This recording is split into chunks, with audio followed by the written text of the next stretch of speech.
What is going on, everyone? We are back with another music reaction. I'm Depraved. I'm Hellcat. And together we are... HellaDepraved. And we're continuing down the path of the 2022 HellaDepraved Shocktober Top 50 Most Evil Songs of All Time, as said by Kerrang. I can already 100% tell you right now I disagree with this one. But we're here. I've heard this song. Have you? We've both heard this song. We've heard him sing this song. Oh. They play it on the documentary. Oh, okay. So it's evil because of the person who sings it, not necessarily the song. Right. Well, it's also, if I remember correctly, believed, never been proven, never been disproven, but believed him being turned down with this song is what kind of pushed him into doing the things that he did. At least that's what people have said. Again, not been proven, not been disproven. Although, by the time he lodged himself in the house of the Beach Boy, he already had part of his little group, which meant that he was already cultivating young minds to be part of his cult. Right. So whether or not that would eventually lead to his helter-skelter mission, right? You know, he was still doing something that basically mitigated the will of other people. Right. Now, I am pretty sure this song does go on to become a Guns N' Roses song. Okay. It's hard to explain. Okay. But, yeah. We're going to listen to this. Basically, the way this is going to work, this is considered number 35. So it is a Guns N' Roses song. Yeah. Okay. But we're replacing it with the original. Right. Got it. This is the one Charles actually, he wrote and sang this song. Got it. And then Guns N' Roses put this as a hidden track on their album. This specifically. Okay. Yeah. Anyways. I mean, it seems like the opposite of what we were talking about with AC/DC not wanting to be in any way associated with Richard Ramirez and removing themselves and saying, look, our track had nothing to do with him. Right. But here Guns N' Roses is like, yo, Charles Manson.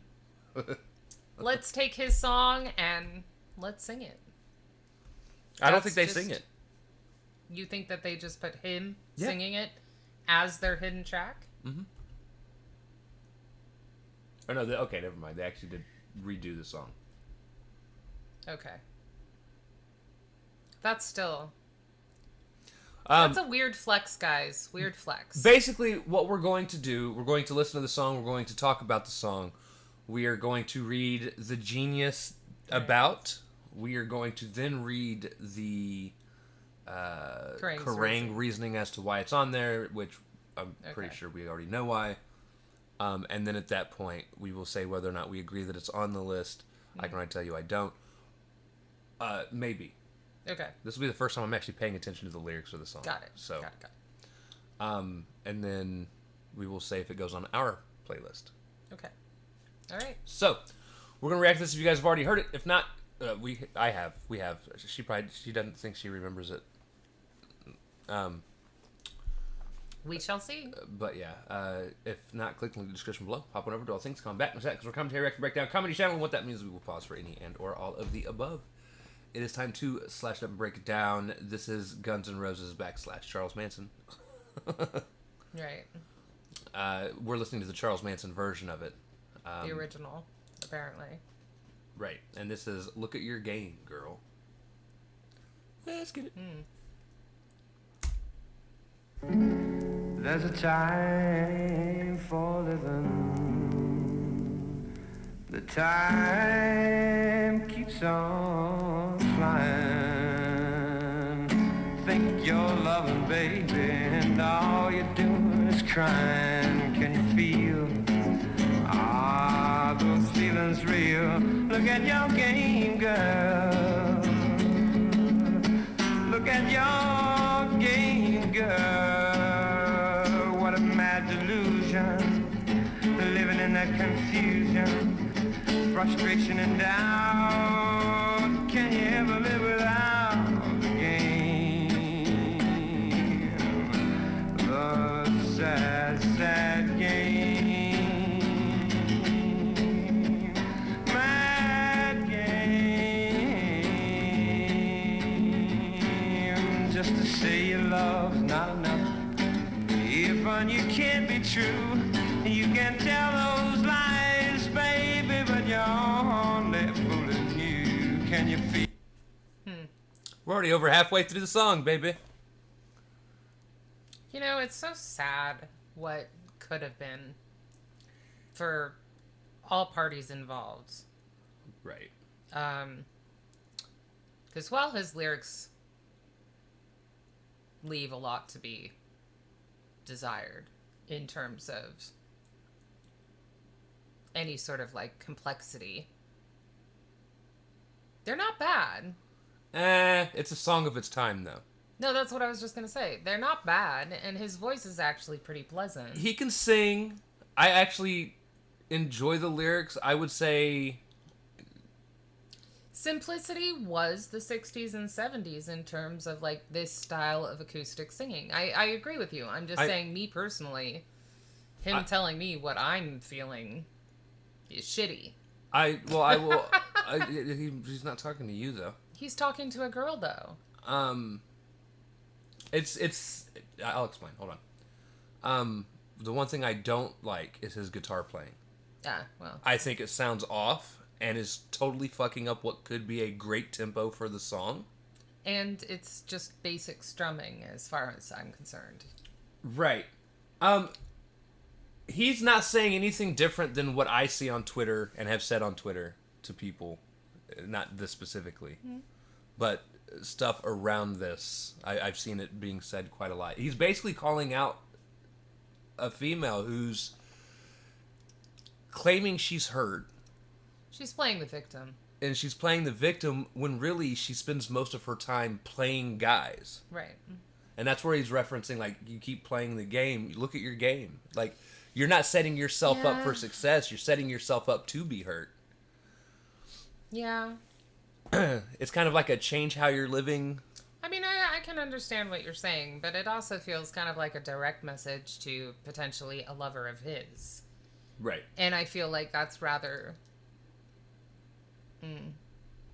I mean, it might be his place if it were like a breakup or something. You know what I mean? I don't know. I do like the line, because he goes from saying, can you ever live without the game, the sad, sad game, mad game, just to say love's not enough. Right. And that I've been in relationships. That's also true. That plays very much into that whole thing where you spend, especially the early times of being in a relationship and everything's so great, and they talk about how my favorite phrase of all time is like, oh, if, there's ever a reason I could be homeless with you. No, you couldn't. Right. And then they'll turn around and be like, oh, well, you can't get me this, you can't provide for me the way that I want to be provided for, and that's why I hate the term unconditional love. I don't think unconditional love is real. There's always a condition to it. Now, it's not to say that there's not good conditions or bad conditions or whatever, because, unconditional love would be, you could come to me and stab me 15 times. And if I don't die, I would heal up and be like, oh, I still love you. We could still make this work. There are people like that. Now, that's just stupid love, but there is that. I mean, I was gonna say, could be unconditional if, you could die before you stop loving me. True. I get what you're saying. And I mean, I've been there with the game being more important than the actuality, or giving yourself a chance to find true love because you're too caught up in the game beforehand. But the problem too is guys play the same game. I've seen guys do it. Well, and I think maybe that's why I think that this is directed to, someone he knows. Obviously, social media wasn't really a thing then either, so, it feels more personal to me. And I don't know what it is that I'm trying to put my finger on. Like, I feel like it in some way, some factor in the way that he has phrased it, or it sounds almost hypocritical, judgy. I'm not sure how to put it. I mean, to be fair, he was a cult leader. Yeah, no, I don't. Yeah. He was very manipulative in the things and that he said to was misogynistic and and so on. Like, he was a terrible person to women in general. I feel like that plays a lot into the thought process too. If this had been sung by anybody else and we just heard it randomly and never knew Charles touched it, I could even hear the song and be like, I could understand that. I can relate. But I think knowing as Charles, knowing what he was capable of and what he did to others. Yeah, I mean, I could see that. It's definitely coloring my thoughts somewhat. But I think the other factor is I have heard shit like this. Said to you, specifically? When I'm not running a game. Right. So, I don't know. But obviously, we all know he was a jackass. Also. But if he had gotten his way, like, I don't think he knew any other way to be other than manipulative. Like, he had a shit life. Right. And I'm not, saying he's exempt of blame in the way that he led his life from then on, because he, for sure, knew better, But he also felt entitled. That's why he had his little mantrums. But he definitely felt entitled to a life that was not just handed to him. And instead he preyed on impressionable youth. And it's just sad to me he does have a voice that would have fit in terms of what people were listening to back then. And if he could have found somebody that strummed something other than, this is just sort of like strumming, this isn't really. And granted, maybe this was never meant to be a finished song. Like, maybe this was a demo type thing that then the Guns N' Roses ran off with, or because he didn't get that contract. So maybe if they had signed him, he would have actually produced an actual music track to it. I don't know. But it's just sad that he had some talent. Right. And that's not where he ended up, and so therefore everybody suffered. Right. Flies, baby, but you're only fooling you. Can you feel those feelings real? Look at your game, girl. Oh, look at your game, girl. If you can't feel and the feelings ain't real, then you better stop trying, or you're gonna play crying. Stop trying, or you're gonna play crying. That's the game.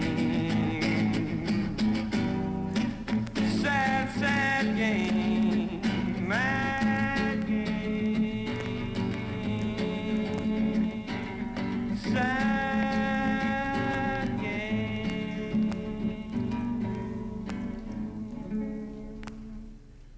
Okay, I know what it is. And it does have something to do with knowing that it's Charles Manson. When somebody accuses you of cheating because they're cheating, but you're really not? That's what this feels like. And he keeps saying, "Your game girl." And it's like the girls orbiting him are all playing his game. And yet he's singing about how the game is destructive to the players. Right. So, yeah, it really feels like it's hypocritical in terms of, like, they're not even playing their own game, they're playing his type thing. Okay. All right. So, in the About section of Genius, it says this song is a cover of Charles Manson's song. Now, they're talking about Guns N' Roses. Guns N' Roses' version. We listened to the real thing, yeah. Right. They said the song is a cover of Charles Manson's song from the album Lie, The Love and Terror Cult. Now, I actually would have chosen Guns N' Roses if it wasn't for the fact it is really hard to get classic rock stuff. Yeah, it would get blocked. and react to it without it being blocked, go watch our AC/DC reaction from a couple days ago if you don't believe me. I had to. That's such a bad reaction. No, the reaction wasn't bad. The editing that you had to do in order to even get it approved. And then it still got bad. blocked again, and I had to mute all the audio in it. That's so there's times bullshit. where we're just sitting there like this. Have fun. I'm sure it's humorous. A terrible reaction.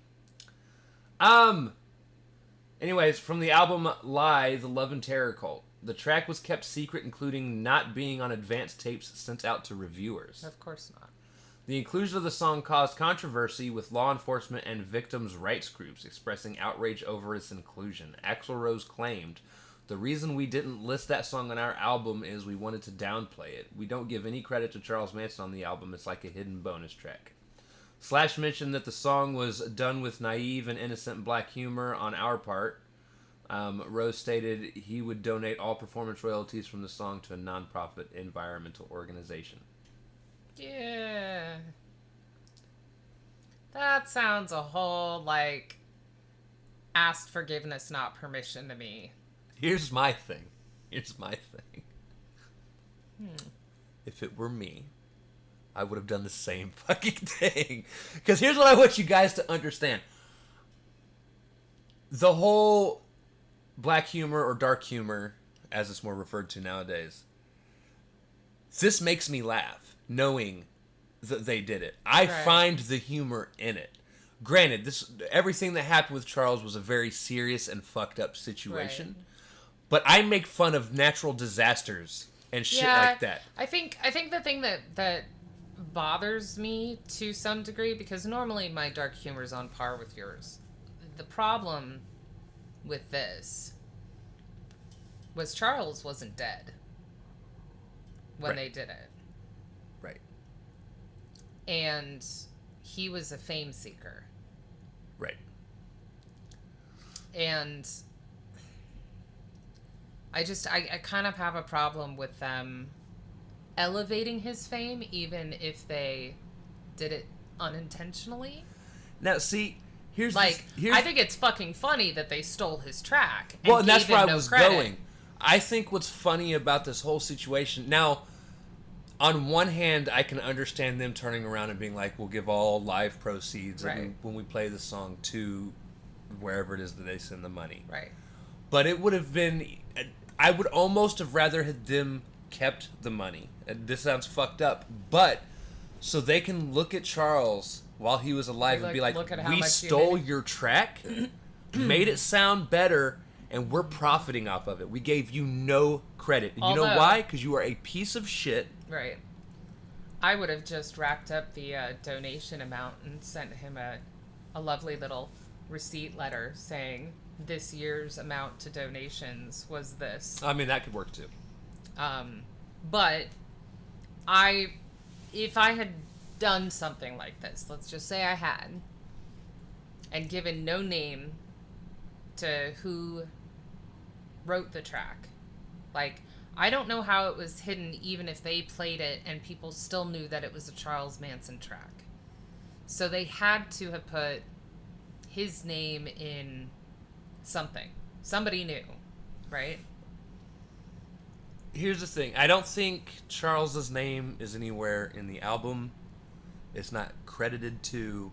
Right. I think the problem is word of mouth. Right. And word of mouth spreads fast. Right. All it would take is somebody in the know to hear that and be like, dude, that's that song Charles Manson wrote.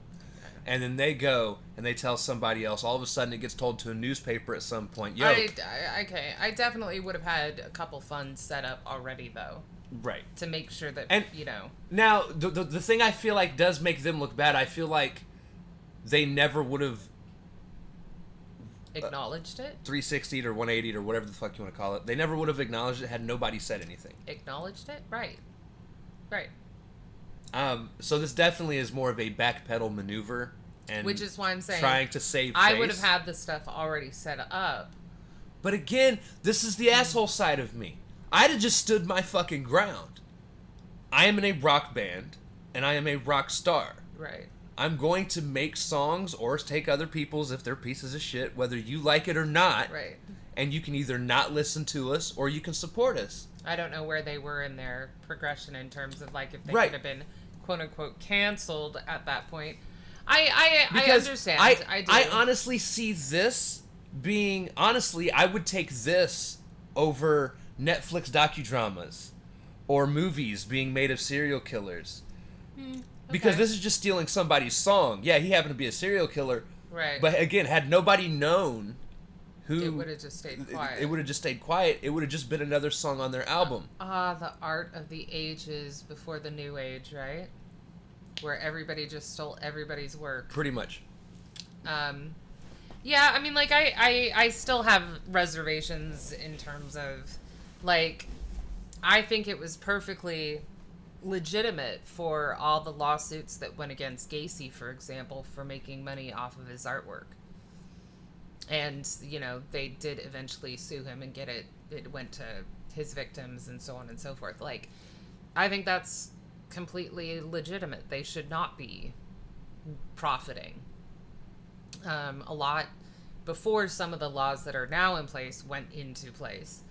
They were profiting over sending, you know, a piece of their hair or signing something or saying that they kissed a letter or... And there's still plenty of murder memorabilia around. Mm-hmm. They just sold Dahmer's, or either it's on His sale or they glasses. just sold it for his Dahmer's glasses for like $150,000. I know. And, you know, now I don't have as many reservations once they're dead.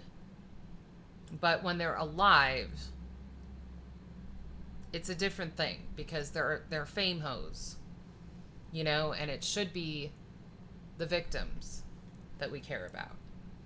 So, but once they're dead, you know, taking their stuff and dispensing it, Right. it's gonna happen one way or another. But yeah. So, I mean, like, okay. So what does he say about why it's on his list of evil? All right.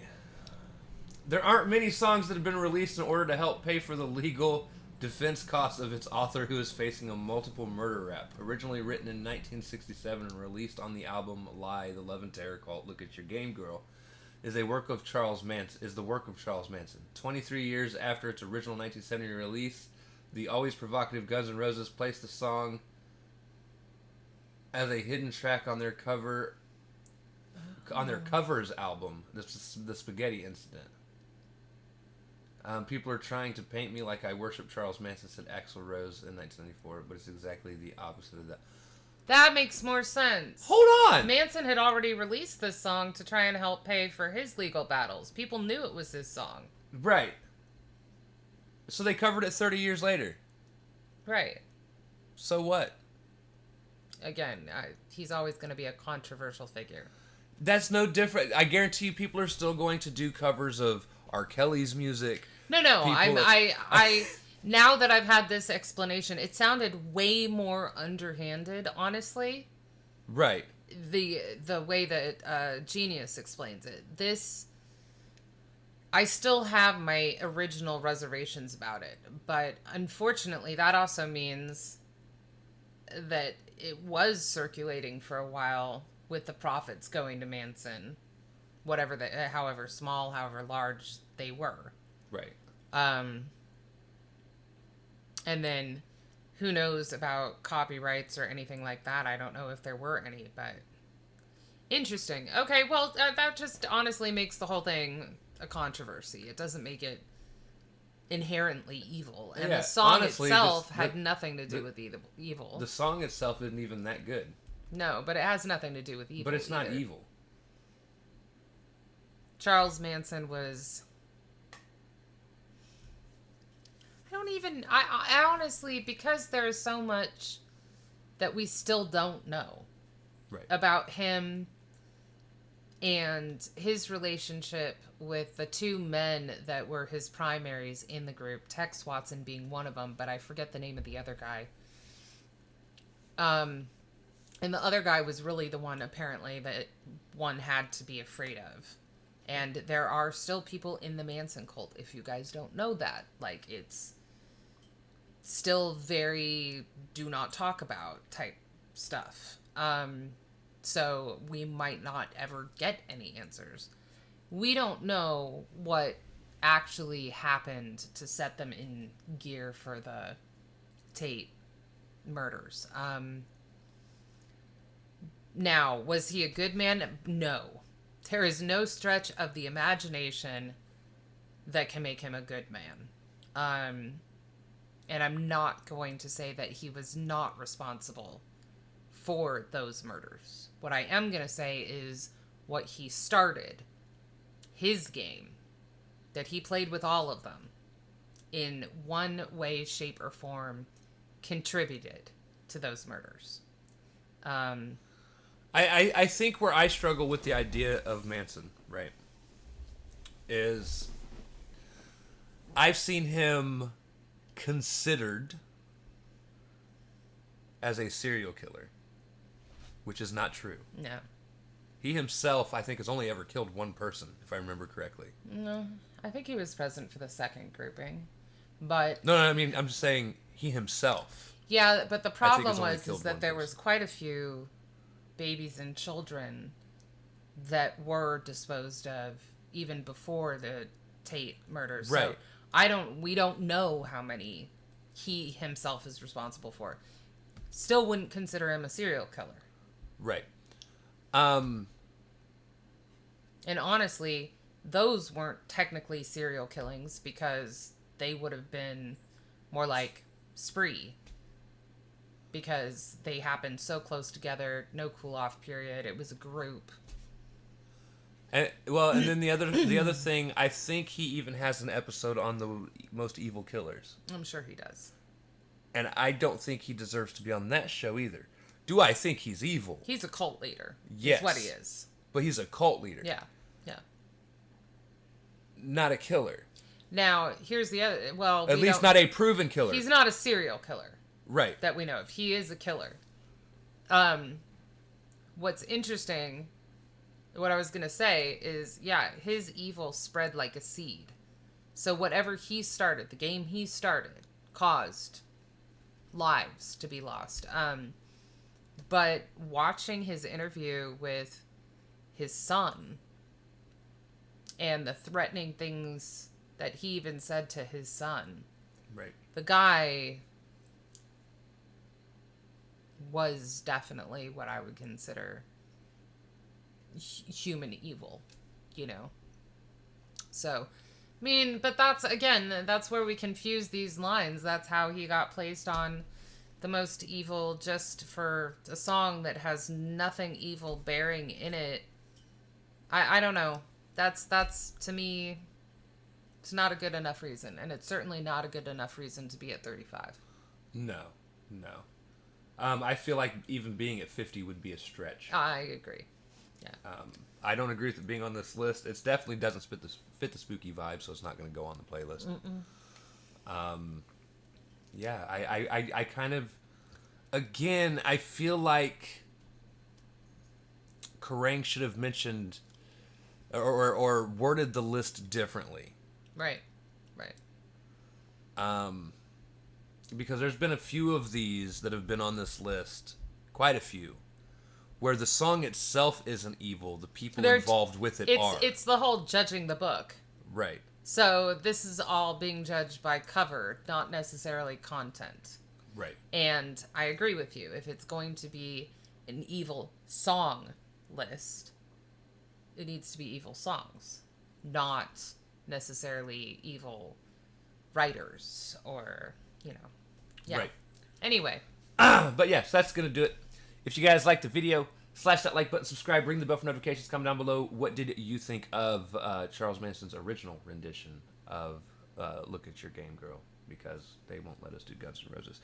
Right. Also, comment down below if there's anything else you guys want to see reacted to. Check the description below for all the things.